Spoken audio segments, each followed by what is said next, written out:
महाराष्ट्र शहर में आपका स्वागत है। मैं हूं आपके साथ में नुपुर जारोली जैन। चलिए सुर्खियों के बाद रुक करते खबरों का। अपराधियों में भय, आमजन में विश्वास। राजस्थान पुलिस इसी दावे के साथ काम करती है, लेकिन दौसा में आज कानून व्यवस्था पर एक बार फिर सवाल खड़ा हुआ।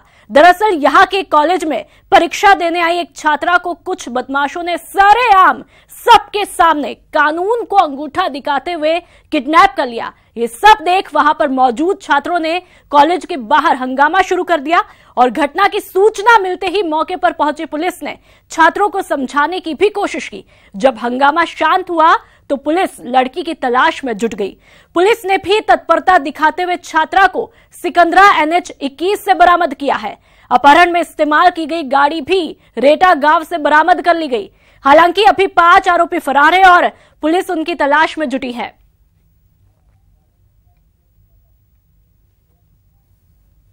आज अभी PS कोतवाली क्षेत्र के अंदर आशीष ITIT के अंदर एक बच्ची यहाँ एग्जाम देने आई थी, तो उस पर वो एग्जाम देके जब ITI से एग्जाम देके जब बाहर निकली तब उसके एक इनोवा गाड़ी के अंदर 3-4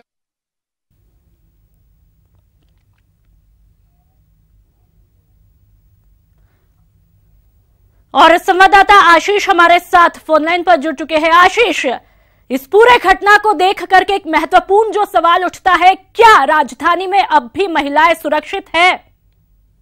आशीष, बिल्कुल ये राजधानी की सबसे निकट वाला शहर है दौसा शहर, और यहाँ पर दिन दहाड़े जो घटना हुई वो निश्चित रूप से प्रदेश की कानून व्यवस्था को दर्शा रही है कि यहाँ के हालात किस तरह के खराब हो चुके हैं। क्योंकि दौसा में सरेआम एक लड़की एग्जाम सेंटर से बाहर आती है, कई साथी अन्य जो छात्र हैं छात्राएं हैं वो भी बाहर आते हैं और सब छात्र छात्राओं के बीच उस छात्रा को उठाकर एक गाड़ी में डालकर अपहरण कर लिया जाता है और उसको लेकर वहां से लोग फरार हो जाते हैं। हालांकि जो अन्य छात्र होते हैं वो उस गाड़ी का पीछा भी करते हैं और जो आरोपियों पर पत्थर भी फेंकते हैं, लेकिन फिर भी आरोपी वहां से लड़की को अगवा कर ले जाते हैं।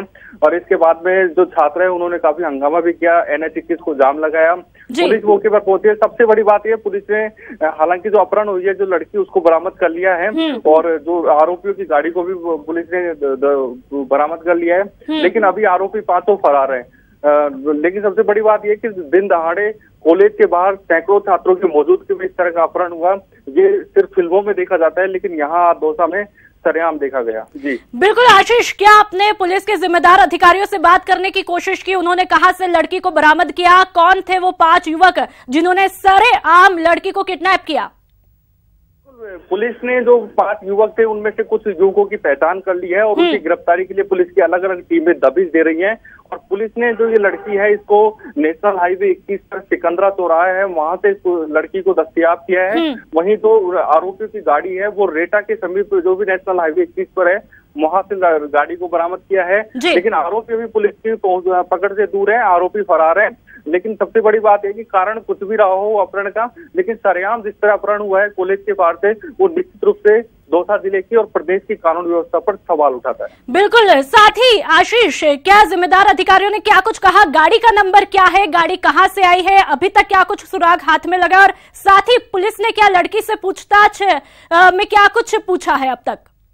बिल्कुल, लड़की से लगातार पूछताछ की जा रही है। लड़की इस समय कोतवाली थाने में है और पुलिस को ये भी लगा है कि लड़की के वो जो आरोपी थे वो लड़की को पहले से जानते थे।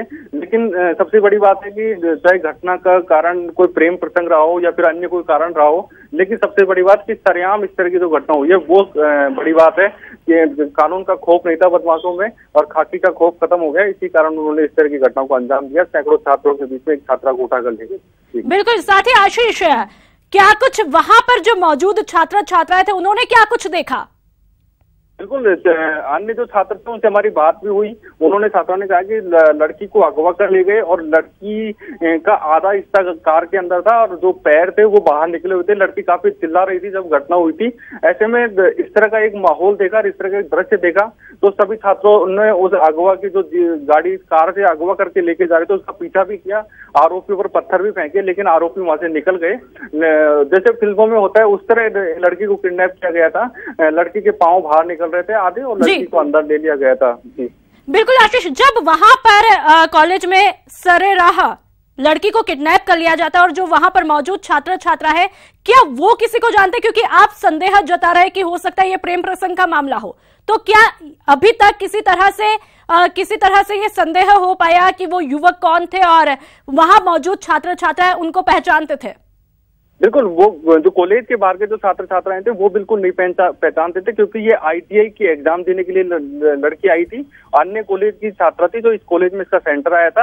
आज ये जयपुर से आई थी, जयपुर में किसी प्रतियोगी परीक्षा की तैयारी कर रही थी। ऐसे में जो और अन्य छात्र थे वो आरोपियों के बारे में नहीं जानते थे, लेकिन जब लड़की दस्तयाब हो गई है तो पुलिस ने उससे पूछताछ के बाद आरोपियों की पहचान की है और अब आरोपियों की बिल्कुल आशीष, ये हैरत कर देने वाली बात है जो आज महिलाओं के लिए तमाम तरह के कानून बने हुए, लेकिन उन कानूनों को देखते हुए भी आज जिस तरह की दौसा में ये घटना होती है उस पर अब भी महिलाओं की सुरक्षा पर सवाल उठता है। तमाम जानकारियों के लिए बहुत बहुत शुक्रिया।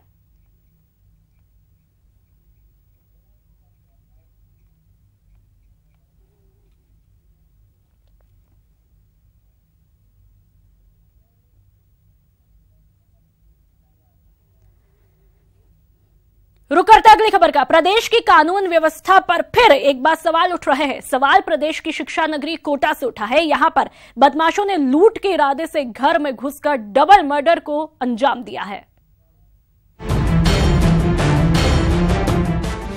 पहले लूटपाट, फिर बेरहमी से हत्या, मां बेटी का मर्डर किया। डबल मर्डर से कांपा कोटा। इस घर में मातम पसरा है। घर के हर सदस्य का रो रो कर बुरा हाल है। रात के वक्त लुटेरे बनकर आए हत्यारों ने इस घर की खुशियां छीन ली हैं। पहले घर में लूटपाट की और फिर मां बेटी की बेरहमी से हत्या कर दी। डबल मर्डर के बाद कोटा के भीमगंज मंडी थाना इलाके में सनसनी मच गई है। मर्डर मदर और डॉटर का हुआ है राजेंद्र विजय जी घर पे यहाँ गुरुद्वारा में। तो प्रथम दृष्टया मर्डर फॉर लूट लग रहा है। इस एंगल पे आगे बढ़ते हुए भी काम कर रहे हैं। डबल मर्डर की इस खूनी वारदात को ज्वेलर राजेंद्र विजय के घर पर अंजाम दिया गया। हत्यारों ने मां गायत्री और बेटी पलक की बेरहमी से हत्या कर दी। वारदात का कोई सबूत न रह जाए इसलिए CCTV को भी तोड़ दिया। घर से सामान भी गायब है, लिहाजा पहली नजर में पुलिस को ये मामला पूरी तरह से लूटपाट का लग रहा है। देखिए अभी बिल्कुल स्पष्ट नहीं है। इनके फादर भी यहीं रहते हैं साथ में। शाम को वो राम मंदिर की तरफ गए थे, वहाँ से इनकी शॉप पे जाते हैं और उनका एक पैटर्न बना हुआ है इतने बजे जाके इतने बजे वापस आने का। उस बीच में मदर और डॉटर दोनों अकेले थे, तो उन बदमाशों ने यहाँ पे उस समय में उस विंडो में ये अंजाम दिया है। डबल मर्डर की इस वारदात के बाद इलाके में हर शख्स दहशत में है। कानून व्यवस्था पर सवाल उठाए जा रहे हैं। अपनी सुरक्षा को लेकर लोग सकते में हैं, क्योंकि जिस तरह से इस वारदात को अंजाम दिया गया है वो बदमाशों की बेखौफी को बयां कर रहा है। कोटा से ओम प्रकाश की रिपोर्ट, न्यूज़ 18 राजस्थान। और संवाददाता ओम प्रकाश हमारे साथ फोन लाइन पर जुड़ चुके हैं। ओम प्रकाश, इस पूरी वारदात को देख के मान लो कि शिक्षा नगरी में खाकी का खौफ खत्म हो चुका है बदमाशों में। ओम प्रकाश जी, आप सही कह रहे हैं। कोचिंग नगरी में जिस प्रकार से इस प्रकार की जो वारदात हो रही है, निश्चित रूप से आमजन में जो विश्वास का जो पुलिस अपराध नियंत्रण का जो दावा कर रहे हैं वो तमाम दावे ऐसा लग रहा है फेल होते नजर आ रहे हैं। और अपराधियों में डर जो पैदा होना चाहिए वो डर है नहीं, खौफ नजर नहीं आता है और आमजन में डर पैदा हो रहा है। इस आधार पे यह कहा जा सकता है, क्योंकि पिछले एक महीने की जनवरी की बात की जाए तो ये 5 या 6 मर्डर कहा जा सकता है सिर्फ और सिर्फ सिटी की। तो कुल मिला के कहा जा सकता है कि कोचिंग नगरी में जो पुलिस का जो अपराध नियंत्रण का जो दावा है, तमाम दावे फेल होता जा रहे हैं और आमजन में डर सा पैदा हो गया है और बेखौफ होकर ये जो बदमाश हैं इस प्रकार की वारदात को अंजाम दे रहे हैं। और जिस वारदात की हम बात कर रहे हैं ये ऐसी पोस्ट कॉलोनी, बिल्कुल ओम प्रकाश, कैमरे लगे हुए हैं।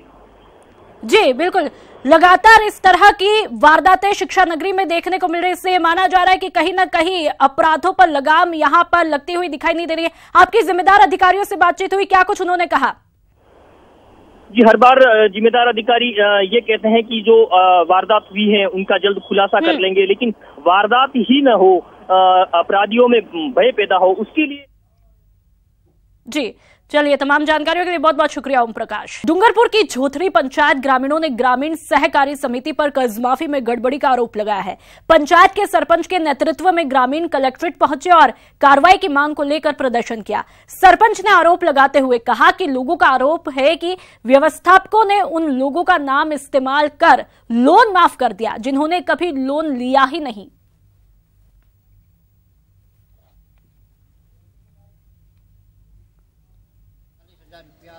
40,105 रुपया है मेरे नाम से। मैं जानता ही नहीं था मेरी पत्नी का ये प्रमाण पत्र है। 3 साल हो गए। ऐसे ऐसे कितने केस बने होंगे और कितने का खाया होगा। ये तो ऑनलाइन हुआ तो पकड़ा है।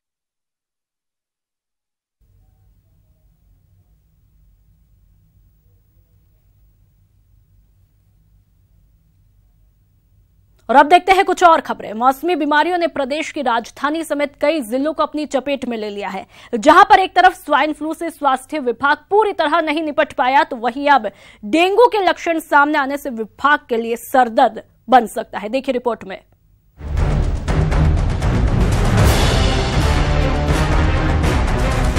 एक तरफ प्रदेश में स्वाइन लोगों की सांसें छीन रहा है।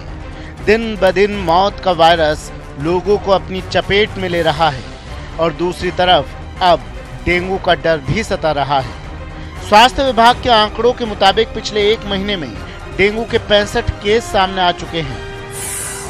आंकड़े के मुताबिक अब तक डेंगू के जयपुर में 50, कोटा में 10, करौली में 3 और बूंदी में 2 केस सामने आ चुके हैं।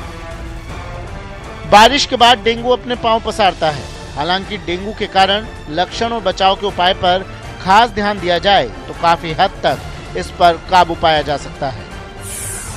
साधारण डेंगू बुखार, डेंगू हेमरेजिक बुखार, डेंगू शॉक सिंड्रोम। आपको बता दें कि डेंगू चीते जैसे धारियों वाले एडीज एजिप्टी मच्छर के काटने से होता है। डेंगू का मच्छर खासकर सुबह काटता है। काटने के बाद 3 से 10 दिन में लक्षण दिखाई देते हैं। अब लक्षणों के बारे में भी जान लीजिए।